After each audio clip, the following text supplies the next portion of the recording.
Okay, so what if your web browser could actually think for you?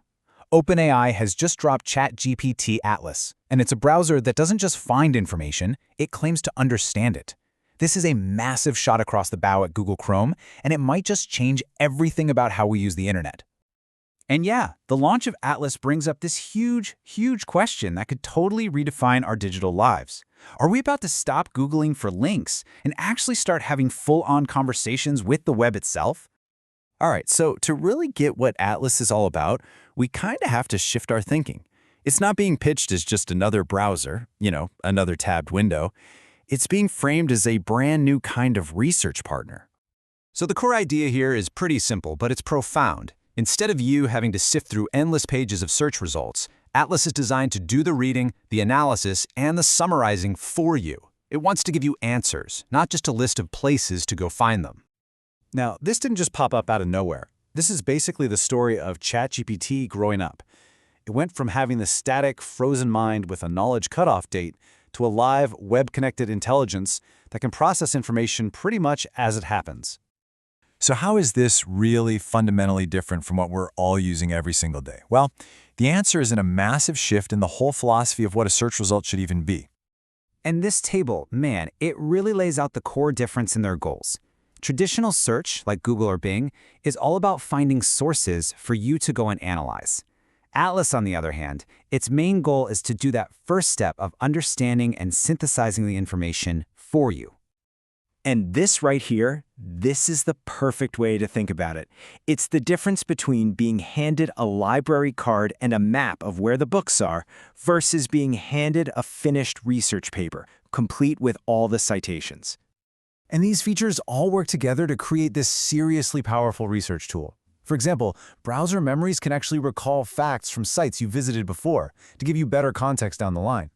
And with its analytics, you could ask it something wild like, hey, compare the ESG performance of these 3 companies.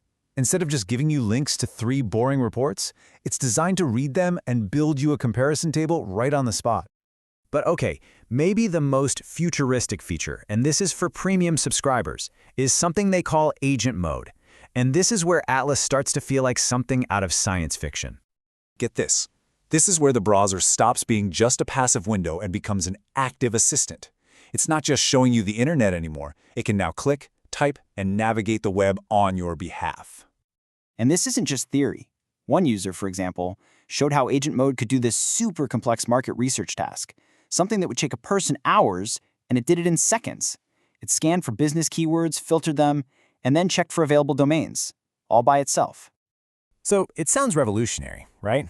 A total game changer. But almost immediately after it launched, the reality of this powerful new tech started to show some serious cracks.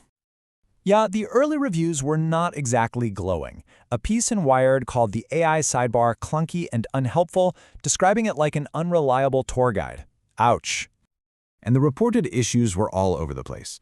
We're talking simple errors, like telling a user to reply to an email they'd already answered, and classic AI hallucinations, where it just confidently makes stuff up. But a more fundamental problem came up when the critic Anil Dash called it an anti-web browser. Why? Because it was actively replacing actual links with its own summaries, basically walling you off from the real internet. But look, being unreliable is one thing. The security vulnerabilities that were discovered are a whole different level of scary. This is where the risks get very, very real. The biggest threat here is a technique called prompt injection. To put it simply, it's a way for an attacker to hide malicious commands inside what looks like normal text, tricking the AI agent into turning against you. And security researchers showed exactly how this could work, fast. A specially crafted URL, one that looks just like a normal link, could be pasted into the address bar. But because it's slightly broken, the browser treats it like a command, not an address.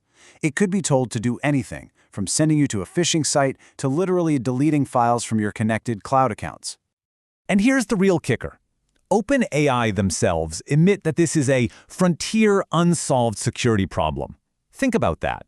It's a fundamental challenge the entire AI industry is struggling with, and now it's built directly into your web browser.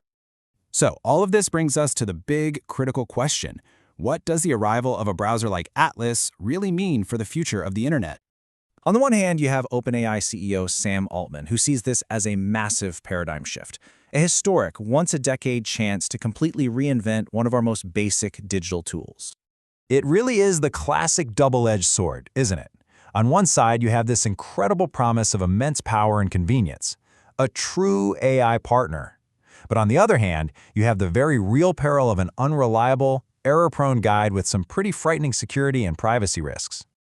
And that leaves us with this final, critical thought. As our tools become more agentic, as they start acting on our behalf with their own cursors and their own decision-making power, we have to decide what level of control we are actually willing to give up for the sake of convenience. And that's a question we're all going to be answering very, very soon.